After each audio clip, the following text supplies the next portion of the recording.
So earlier this year you might have seen pictures or videos of this animated Snow Godzilla, and it is from the first movie of the anime Shinkalion. I don't know if I'm pronouncing that right, but it's about trains that transform into robots, and I decided to check it out.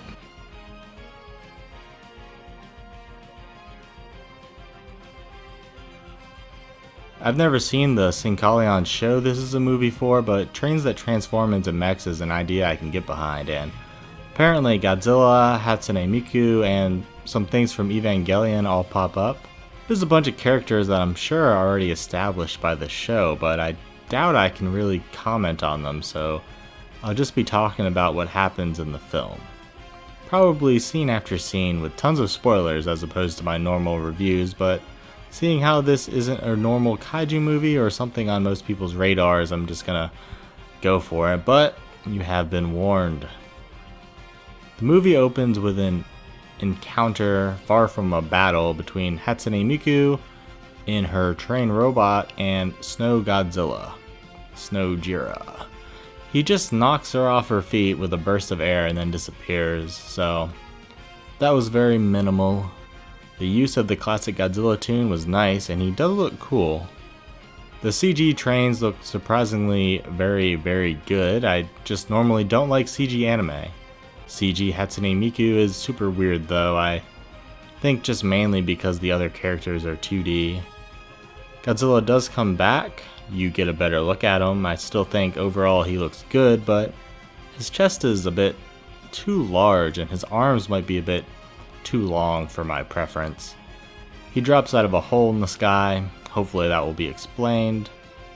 There is then a battle between him and two train mechs. It's still brief, but there's some actual fighting. It ends with Godzilla shooting his atomic breath, which features this cool eye thing.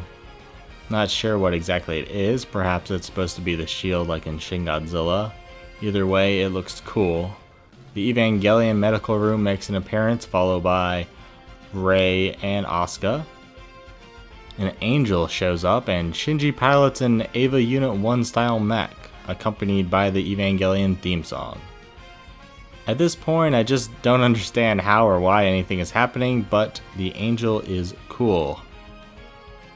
And it is a dream, I think. But I guess just like the Eva stuff and not Miku or the Godzilla stuff, we get to see a recap of the end of the Snow Godzilla fight. It includes a better look at his beam, which is multicolored. I like that it is multicolored, but the yellow in it seems pretty out of place. A bunch of stuff happens, but nothing I have really anything to say about. Eventually there's a big climatic battle between all the robot trains and this guy. Bad guy robot looks cool, and all the good robots go one by one doing special attacks reminiscent of a full Sailor Scout battle in Sailor Moon. Apparently some of the robots can combine like a Megazord Voltron. There's nothing extremely great in the fight in terms of choreography, but it's never just random flurries of punches, so that's good. Again, I want to reiterate how well the CG robots mesh with the 2D environments. The fights look great, and this is coming from someone who hates 3D and 2D animes. Shinji and Godzilla show up in the final battle too, so I guess that one segment wasn't a dream.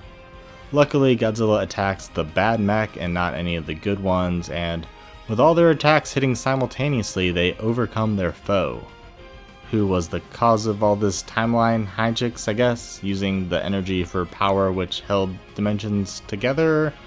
I'm not really sure, to be honest. There's too many characters. I knew that I wasn't going to know the protagonist, but there's a whole group of kid pilots. I could go without knowing them. They're typical, at least, in regards to the movie's plot, but the antagonists, there's a few, and I wish I knew more about them. All of them make this movie so confusing to me. I know I keep calling them robot trains, which is an actual children's show, and this is more mature than that, but I think still clearly for kids. I don't think I should be getting this confused. The main plot is the discovery of particles to time travel between timelines, but I don't really know why, and honestly I don't care. None of the protagonists seemed too interesting to me. Some of the antagonists were, but it was 100% just based on their designs. This isn't a bad movie. I was never bored, but I don't care about any of the characters or mechs, and I'm not going to watch the show now that I've seen this. I'd say watch it if you want to see Snow Godzilla, but if you just want some mech action, there's always Gundam Wing and Tenchi Muyo War on Gemini. Thanks for watching.